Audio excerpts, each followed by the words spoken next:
ඔයාලට සිංහල උපසිරසි එක්ක චිත්‍රපට නිර්මාණ ලේසිම ක්‍රමයක් ගැන අද මේ කියන්න යන්නේ. සමහර විට අද වෙනකල් ඔයා චිත්‍රපට බැලුවේ ඒක කන්වර්ට් කරගෙන ඉන්න පුළුවන්. ඒත් ඒකට ගත වන කාලය නිසා ඔයාට ඒක එපා වෙලා ඇති. අද අපි මේ කියන ක්‍රමයට ගත වන්නේ තත්පර ගාණක් විතරයි. මුලින්ම ඔයාට ඕන චිත්‍රපටය ඩවුන්ලෝඩ් කරගන්න ඕන. ඊට පස්සේ ඒ චිත්‍රපටිය උපසිරසි ගන්න ඕන. හැබැයි මේ ක්‍රමය වැඩ කරන්නේ .idx උපසිරසි ගුණ සඳහා පමණයි. ඉතින් මේ ආකාරයට උපසිරසි ඔයාට ලබා ගන්න පුළුවන් වන්නේ zoom.lk ගේ වෙබ් අඩවියෙන්. zoom එකට ගිහින් උපසිරසි ගණිතය මතකතු රූපවාහිනිය සඳහා ලබා දී තිබෙන උපසිරසි අරගන්න. දැන් ඩවුන්ලෝඩ් වුණු උපසිරසිය චිත්‍රපටයේ ෆෝල්ඩර් එකට එක්ස්ට්‍රැක්ට් කරගන්න. මේකට ඔයාට MKV merge kin මෘදුකාංගය ඕන වෙනවා.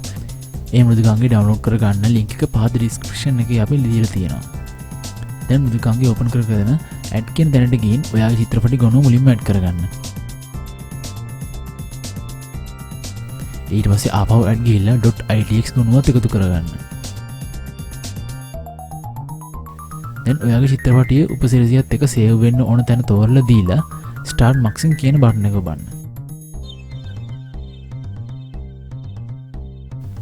තත්පර ගානක් ඇතුළත ඔයාගේ චිත්‍රපටිය .mkv ගුණයක් විදිහට හැදිලා තියෙයි. දැන් හැදුන MKV ගුණ පෙන් එකට දාලා ටීවී එකට ගහලා බලන්න. මේ තියෙන්නේ එහෙම කන්වර්ට් කරලා Innovex TV එක වැඩ කරන අවස්ථාව. ඔයාගේ ටීවී එකත් මේ ක්‍රමයේ වැඩ කරනවා නම් කමෙන්ට් එකකින් අපිට කියන්න. ඒතර අනිත් අයත් ඒක උදව්වක් වේවි. ඒ වගේම මේ ක්‍රමය හරියන්නේ නැත්නම් ඒකත් කමෙන්ට් එකකින් කියන්න. ඒතර අපිට පුළුවන් මේ තව ක්‍රමයක් මගේ රූපවාහිනී චිත්‍රපට උපසිරසිත් එක්ක නරඹන්න හැටි ඔයාලට කියලා දෙන්න.